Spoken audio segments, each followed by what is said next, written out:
So welcome to part 3 of my tablecloth project. As you can see here, I started tracing the circles. I started with putting my medallion that I did on the practice piece in the center, and then I decided to put them in the corners as well. Now, for a little bit more detail, I traced this lace here and I put them in the corners. So each corner is going to have that. Now, I'm not really sure how else I'm going to do the tablecloth. So I'm going to load it up on the frame. I'm going to do what I have outlined, and then I'm going to figure out what the rest of the quilting is going to be. I might have to take it off of the frame to play with it a little bit. I'm not sure, but so far it's looking good, and we'll see how it goes. So I loaded the tablecloth onto my frame and I've started doing the quilting. And let me recap a little bit of what I did. I attached the tablecloth using a water-soluble thread, and I tacked down the lace as much as I could. I'm going to repair that by hand when I'm done. I used a double batting here. On my practice medallion, I just used the Hobbs 80-20, sorry. But I wanted the quilting to pop a little bit more on the tablecloth. So I have the Hobbs 80-20 here, and then I topped it with a wool batting. I don't remember the name brand, unfortunately, but it's one of the popular ones. So that is going to help the quilting pop a little bit. So here's the quilting that I started last night. I can't move the machine because I put the needle in the down position to hold it there. But you can see that I started the stitching around the foundation lines.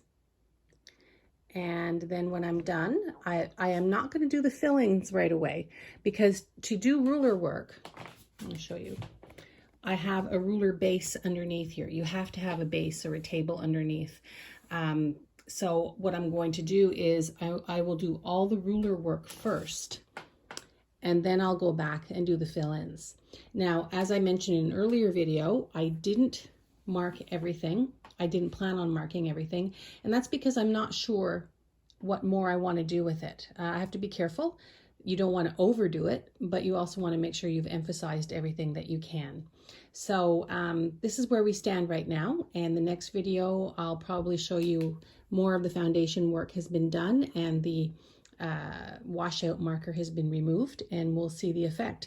I think you can see that it is puffier because of the wool batting, but so far I like what I see, and we'll be back. One of the many interesting things about working on a project like this is having to make decisions on the go.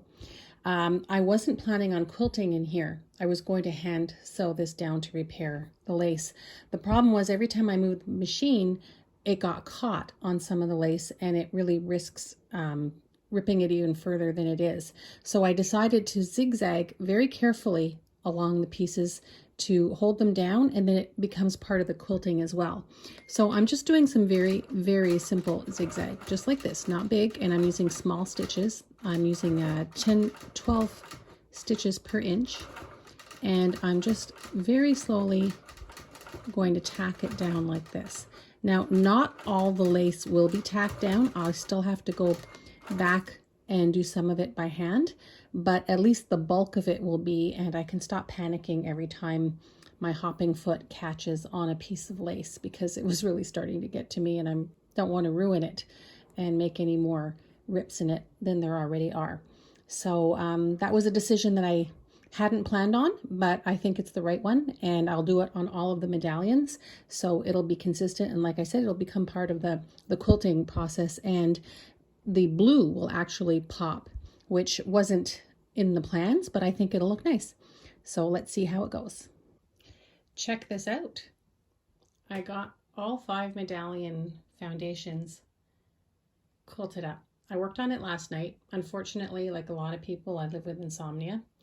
And although I can't run the machine at full speed because we live in an upstairs flat and the vibration would drive my neighbors crazy at midnight or whatever time, but some of this stitching was so intricate that I had to do it very, very slowly anyway. So going around it very slowly wasn't noisy, so I was able to do that without worrying about waking anybody up, either my husband on the other side of the house or my neighbors downstairs. Now, there's a problem that I knew about, but actually hadn't really thought about, and that is a hole in the tablecloth. Let me zoom in a little bit so you can see that better. See it right there? There's a hole there. Now, I really wasn't sure how to handle that. I had a few ideas, so I thought I could maybe applique something on there, but the tablecloth doesn't really sort of suit that sort of thing. So I posted on a Facebook group that does vintage quilts and tablecloths and things like that. And a lot of the suggestions were things I had thought of and some new ones. One person recommended treating this like one of the leaves here. So let me just zoom out here. So that is an option. I'm just not one I was thrilled about, because this is already on the frame. I don't want to take it off.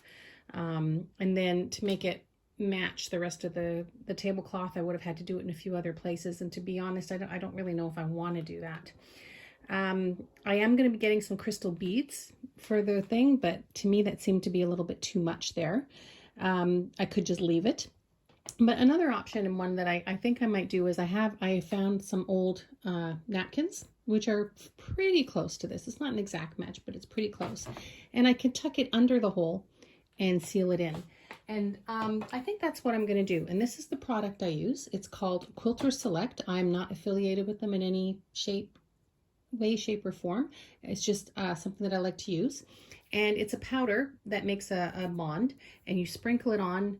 You cover it with like a Teflon or something, and then you press it, and it makes a really good bond. I've used it before. I have a small iron that I can use. I bring it to the frame, and I can use it here. So I think that's what I'm going to try doing, and then we'll see how that looks. One woman in the group pointed out that the lace is in very rough shape, and it is. My original idea was that I was going to tack it down where it was still in place and then try and fix it where it's a little too rough. But she suggested maybe even trimming it off and then using the lace in different parts of the quilt. That's something I can think about. This is all tacked down with water-soluble thread, so I can just take it off. A little funny story. At one point I thought I was going to take the stitching out, and I had my seam ripper and everything already, and just before I started taking out the stitches, I said, oh, wait, I used water-soluble thread. I don't need to pull it out with the steam ripper. So yeah, that's what I might do there. So that's my next part. I have to fix the hole, and then I'm going to start doing the fill-ins on the medallions. Only after I've done all the fill-ins will I start thinking about what I want to do with the rest. For people who are concerned about not being perfect when they quilt, I always tell people, and it's throughout my blog, whenever I write about quilting, I always say nobody's perfect. Everybody makes mistakes, no matter how long you've been quilting. And most of the time, the mistakes won't show in the end product. So you can see here that my circle isn't really a circle. I tried very hard. I didn't have the right size template for that particular circle. So I freehanded it. And in most cases, it's not too bad. And in some cases, it's a little worse. But I'm going to be filling these in with pebbles. You're not going to see that after. So, you know, some places where it's a little wonky, you're really not going to see it. So I'm not upset about that. I think I showed you a little earlier that I was stitching down the lace, which I did. I stitched it all down to keep that safe. This was the nicest one of the four that stayed in one piece. I also stitched around these petals. Now what's really interesting is when I designed this medallion for this quilt, I must have had this tablecloth. I must have had the tablecloth in mind, in the back of my mind when I was doing it. I didn't realize until I started quilting the foundation lines that that's very much the pattern. You have the petals here, you have the petals here. So, and you have the circles here and you have the circles here. So it turns out to be a really good blend, as unintentional as it was. So maybe the quilting inside here will be more floral. I was thinking maybe feather going under and around the medallions. Again, I'm not sure.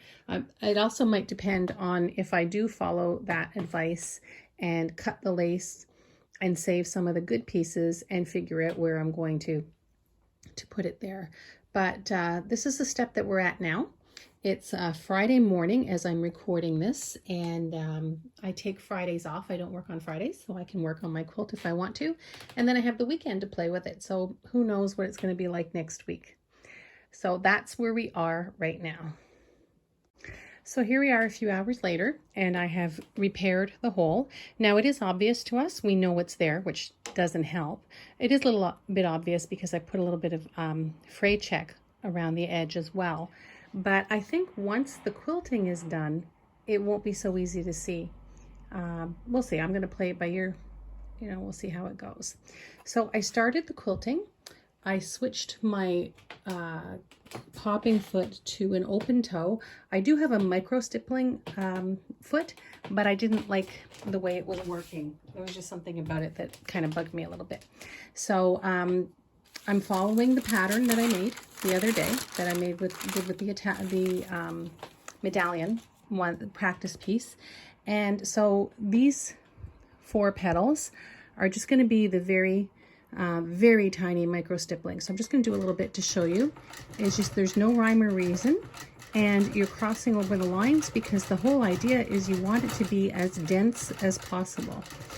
Don't be too rough shaking the machine back and forth. I did that with my previous machine and I ended up disconnecting the wires in the motherboard. So don't get too enthusiastic. This is something that you don't need to do quickly. You can, but just don't do it too quickly. So as you can see, I'm just going to be filling in the lines, and this is why I said it's not too concerning if the lines aren't exact, because this is going to hide it. Yeah, so I'm going to follow the pattern. I'm going to do that, then I'm going to start doing the cross hatching and things like that, and then move on to the next medallion. So far so good.